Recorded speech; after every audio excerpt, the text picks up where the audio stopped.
Hello, everybody. It's Mark Ramey with the Mark Ramey Group at Keller Williams, and I'm here with um, a good friend and amazing professional that's been in my life for probably the past, 3, 4 years now, James? At least, yeah. Ja- James Cleveland with Insurance Services of Central Florida is who is here with me today, and we're going to talk about James and his insurance business. So, James, tell me, why did you decide to start in insurance? Kind of a family curse. I'm a patient in the insurance business, so as opposed to going and getting an engineering degree or a doctorate, decided to follow the path of the family. Okay. So it sounds like you come from a long line of people who are in the insurance industry. I do. That's great. So it sounds like there's some experience behind all that. That's great. You kind of grow up with it, so you get indoctrinated into the insurance business at a young age. Yeah, well, good. So I guess what is it in particular that you happen to specialize in your insurance business? What can you help people with?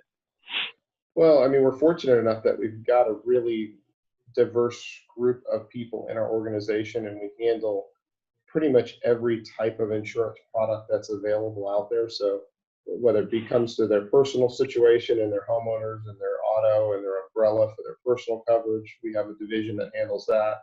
We've got a commercial lines division that handles pretty much every business unless you are and you are manufacturing rockets, we probably have a market for it. So the commercial lines department, we do a lot in the hospitality and construction industry, but we also have a lot of white collar and professional clients as well.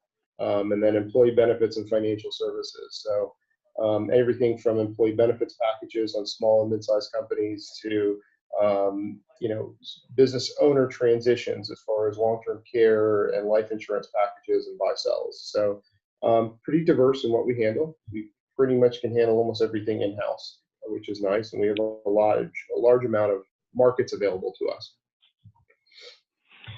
Well, that's great. It sounds like you might even be a little bit of a one-stop shop for clients that have needs everything from their home to their auto to commercial to even their business products, things like that, those types of nature. Is that right? We try to be. Any Good. way we can keep them from having to go to other agencies and keep everything here, make it simple for them, so that way they have one agent, one person on their risk. Terrific. So what is the number one question that customers ask, or perhaps they should be asking you about what you do? Well, normally the first question is, can you save me money? But a lot of times that's not the right question. Like so many other businesses, it becomes a commodity. The insurance premium is you're buying a piece of paper, which is a promise. It's nothing harsh. So a lot of times the thought process behind it for consumers is, I want the cheapest possible price. That's not always the best solution. One of the problems that we had after the hurricanes was businesses Yeah. had selected policies based on price, not based on coverage. So after the hurricanes blew through, business owners' income would protect the business in the event that they had some reason they were shut down, to make sure that there's still income flowing into the business. Unfortunately, a lot of the business owners' policies out there require that there had to be damage to their actual property. So, for example, if you owned a restaurant and the tree fell down the street and knocked out the power, you can't run your restaurant, but there was no damage to your building. Therefore, there was no loss of business income. So that was a very unfortunate reality, and not all policies were created equal. So, and in many cases, the difference in premium can only be maybe $100, maybe $200, maybe $500 a year, but you pick the cheapest price and not the best coverage. And there's nothing wrong with that. But I think as consumers, it has gone to the point where I want to be as quickly as possible, get to me the cheapest price, as opposed to looking for the best value and understanding what is my risk, understanding what coverages do I really need to have, and how does that work in reality. The papers are, obviously insurance contracts, as many of your listeners and yourself have read those anytime recently, they're complex, they're confusing.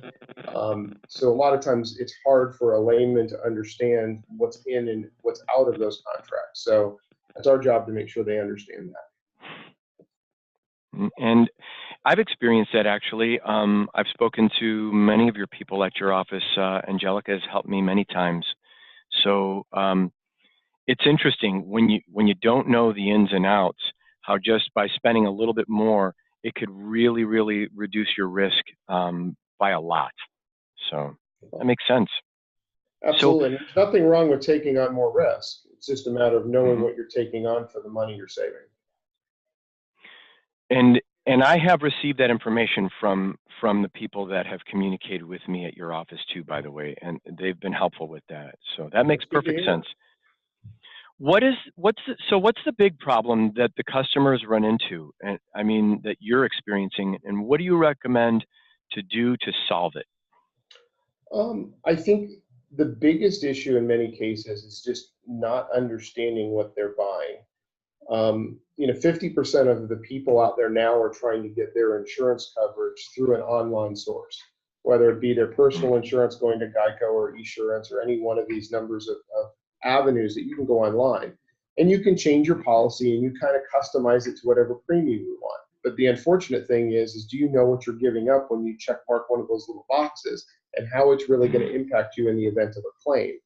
So, it's one of those things that I think what happens is that people start misunderstanding what coverages are, and then they're looking to save as much money as they can.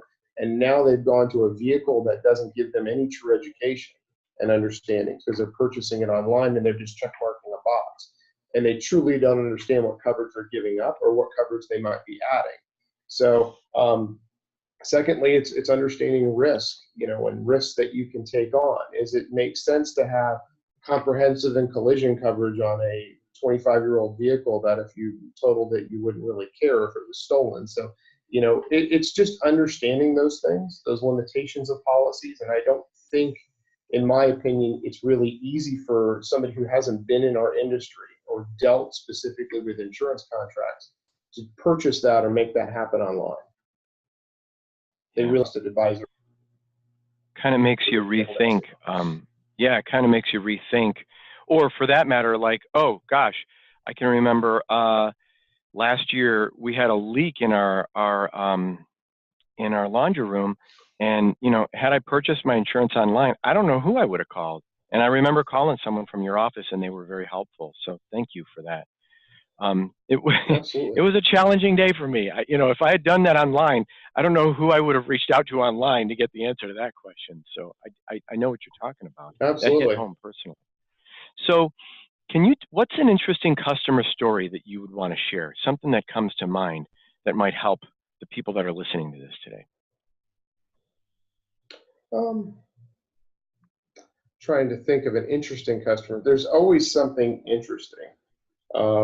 I guess one of the more interesting ones that has come up lately is a client has decided that they wanted to start renting a vehicle of theirs. So that's become kind of a popular subject now is you can online rent your vehicles. But what people fail to understand is not all auto policies are going to want to cover that or want to maintain your risk as far as you having coverage for things like that. So that seems to be a popular one lately, which is kind of bizarre. So, you have these online services that'll allow you to rent your personal vehicle or your commercial vehicle when you're not using it, which seems to make a lot of sense. You can make money for a vehicle that you own and it's rented out there, which is a great deal, especially as expensive as vehicles are today.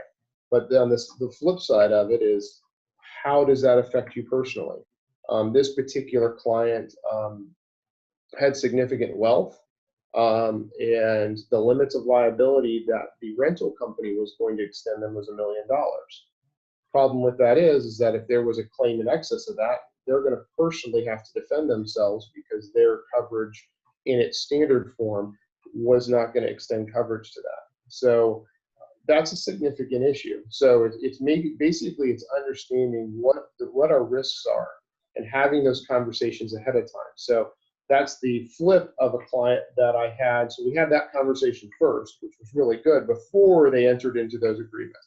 The flip was I recently had a client rent one of their commercial vehicles, and we didn't have the conversation on the front end. And unfortunately, we're now dealing with a claim situation on that vehicle. So we didn't have that conversation on the front end. So now we're dealing with, is the carrier going to cover it? Is the carrier not going to cover it? Who's responsible for that damage? How is that damage going to be handled? So we've got an insured that's going to be dealing with a $50,000 loss. Thankfully, there was no injuries, but the loss of the vehicle of $50,000. And we could have addressed that on the front end, and now it's going to be a messy claim on the back end. Ouch. Wow. Well, thank you for sharing. That's really some good insight and some good information. I never even thought about renting my vehicle out, but I guess these days with Uber and with all these new ways for people to be doing things, it's probably no surprise. And thanks for shining some light on something that maybe we might not even think of in our normal daily lives, or before I go and do something foolish. So I guess if someone wanted to get a hold of you, first of all, thanks, James, for joining me today. I really appreciate it. If someone wanted to get a hold of you, how could they reach you or your office to find out more about insurance and get some information?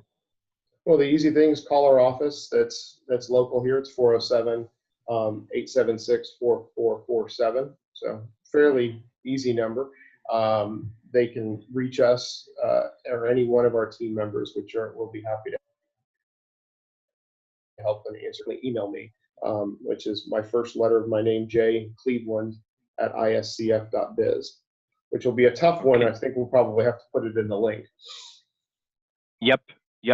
And then, James, I think you mentioned before we got online here that you were open to doing a free review of people's policies to see if you could make sure that they're insured correctly or that, maybe you can save them some money. Is that correct? Absolutely. So, whether it be you're in the process of, purchasing a long-term care policy or investigating a long-term care policy, or you're running a business and you don't know if it's insured properly, or even you want to do a homeowners and auto review. It's always good to have a second set of eyes on it. We just did a review this past week for an insured that, most likely he's going to end up purchasing from the original person that he was dealing with because of a long-standing relationship. But I had no problem meeting with him and saying, these are the things that you need to kind of lay out and make sure that you're comfortable with. So having another set of eyes on it, just like, if you get a diagnosis from a doctor, a lot of times people want to go get a second opinion. Same thing here. It's free, no obligation. We're not going to hold you in a room and keep your car keys from you and not stop you from leaving. Be done telephonically. We can certainly meet in person, but it's always a good idea to do that to make sure that you have another set of eyes on it, because nothing's worse than being covered incorrectly on the back end and having to deal with that on the back end. Well, that's great. I agree. And thanks for your willingness to help the people that will see this video. That's super meaningful. I think you had mentioned that you were considering doing a little promo if someone Absolutely. does reach out to you to get a free review.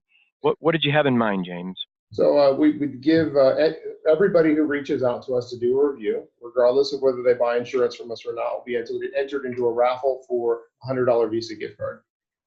Well, that's exciting. Absolutely. And so, oh, that's great. Well, James, what we'll do is we'll make sure that the details about the timeline of that raffle are in this email. Y'all will have the details right in the email, so check out the email. And do listen. Thanks for listening to this video and this interview. James, I consider to be a tremendous resource here in our community, and his company does great things for people that I know. So thanks, James. I appreciate your time today, and Thanks, we'll look Mark. forward to seeing you and working with you again soon. That was great. Thanks.